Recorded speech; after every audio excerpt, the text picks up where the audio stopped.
When I was just a little girl, I asked my mother, What is this, Danny? I found it. what will I be?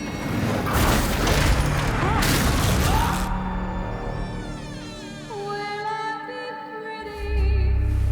Will I be rich? Here's what she said to me. It's me. I wanted to tell a story about family. That was probably like, I'd met with Sam Raimi and actually had to go straight and get on a plane right after I'd met with him. So the cogs started turning in my mind, and I knew family and city and a kind of a world that maybe people could identify with very, very quickly, like a shortcut to getting people to come inside the story.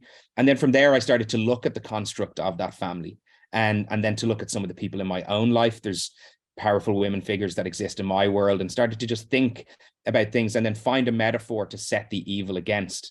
And although this movie isn't about heavy metaphor at all, it just lent itself to this exploration of maternal fears and what it might mean if you're a mother, or what it might mean if your mother was to turn on you. And again, it just felt like a place that you could go and play and start to bring the Evil Dead lore up against it and start to bash these two things together, and to actually create something that was unique. I'm getting this out of you. You'd be a good mom someday, honey Beth. Oh, yeah? Yeah, you know how to lie to kids. I'm often drawn to those type of stories. I think it's very terrifying to imagine somebody so familiar to you in your world becoming a subversion of that and becoming something really dangerous and evil. Mommy's with the maggots now.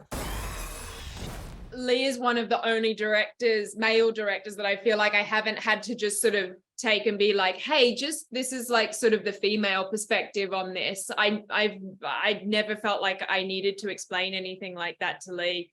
And also it was just like so cool to see a really horrific woman and to play a horrific woman on screen. That was wonderful. And like, also, I would love to say that it was like a real struggle to get to that place, but I've recognized that I am a little bit of a former people pleaser, and I had a lot of unexpressed rage, and I just tapped into that. And I think a lot of women could probably relate to that, of like those times where we've really just sacrificed our own selves and our needs and our wants, and then it gets like sort of stuffed down inside of you. And I just sort of tapped into all of that and just like let it all out.